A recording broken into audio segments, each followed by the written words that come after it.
Bonjour, peuple du Seigneur. Nous bénissons notre Dieu pour la grâce qu'il nous accorde de nous retrouver encore cette semaine pour notre traditionnel temps d'enseignement, d'édification avec l'intitulé de notre émission, à savoir Booste ta foi. Alors, je vous invite à la prière afin que nous puissions encore une fois nous reposer dans le Seigneur. Père Saint, je viens dans le nom de Jésus te recommander, Seigneur, ces instants. Tu es celui qui a dit dans ta parole, Seigneur, que vous connaîtrez la vérité et elle vous affranchira. Merci, Seigneur, pour les cœurs bien disposés qui reçoivent ta parole. Au nom de Jésus, j'ai prié. Amen.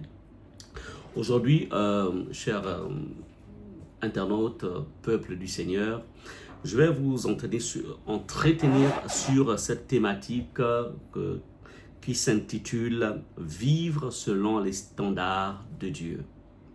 Alors, allons-y dans Luc 6, verset 27 à 36, et nous allons comprendre de quoi il est question. Alors, Luc 6, verset 27 dit ceci, c'est Jésus qui parle. « Mais je vous dis, à vous qui m'écoutez, aimez vos ennemis, faites du bien à ceux qui vous haïssent, bénissez ceux qui vous maudissent, priez pour ceux qui vous maltraitent. Si quelqu'un te frappe sur une joue, présente-lui aussi l'autre. Si quelqu'un prend ton manteau, ne l'empêche pas de prendre encore ta tunique. Donne à quiconque te demande et ne réclame pas ton bien à celui qui s'en empare. Ce que vous voulez que les hommes fassent pour vous, faites-le de même pour eux. Si vous aimez ceux qui vous aiment, quel gré vous en sera-t-on? Les pécheurs aussi aiment ceux qui les aiment. Verset 33, si vous faites du bien à ceux qui vous font du bien, quel gré vous en sera-t-on? Les pécheurs aussi agissent de même. Et si vous prêtez à ceux de qui vous espérez recevoir, quel gré vous en sera-t-on? Les pécheurs aussi prêtent aux pécheurs afin de recevoir l'appareil. Mais aimez vos ennemis, faites du bien et prêtez sans rien espérer. Et votre récompense sera grande et vous serez fils du Très-Haut, car il est bon pour les ingrats et pour les méchants. Verset 36, soyez donc miséricordieux comme votre Père est miséricordieux. Peuple du Seigneur, nous avons ici dans la parole de Dieu, ici c'est Jésus qui parle, il y a en fait des standards. Il y a un code éthique, il y a un mode de fonctionnement dans lequel les enfants de Dieu doivent s'intégrer. Malheureusement, aujourd'hui, nous constatons de plus en plus de chrétiens qui mènent leur vie chrétienne selon leurs propres standards, selon ce qu'eux-mêmes ils estiment être bon. Mais écoutez ceci, la parole de Dieu n'est pas facultative. Les standards de Dieu ne sont pas facultatifs. Soit tu adhères à ces standards et tu as l'éternité avec Dieu, soit tu rejettes ces standards et tu ne seras pas enlevé. Bien-aimé, la Bible déclare que Jésus viendra chercher une église sans tache ni rien de semblable.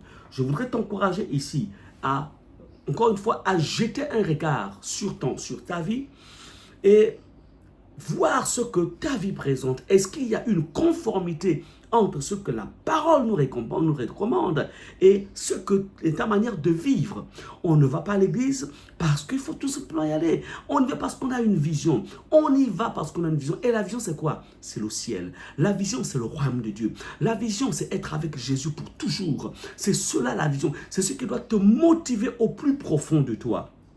La question, est-ce que tu vis selon les standards que la parole de Dieu nous présente? Encore une fois, c'est une interpellation ici que je vous adresse. Jésus revient bientôt et c'est lui qui est le maître. Il est mort sur la croix, son sang a coulé pour nous. Alors, comprenez ceci, il est venu régler le problème des comportements, il est venu régler le problème du péché. C'est pourquoi en lui seul, nous avons la vie. La question, vis-tu selon les standards de Dieu? Si c'est non, alors conforme-toi. Si c'est oui, garde et conserve cette manière de fonctionner. Que Dieu te bénisse et nous aurons l'occasion, encore une fois, de nous retrouver la semaine prochaine. Que Dieu vous bénisse.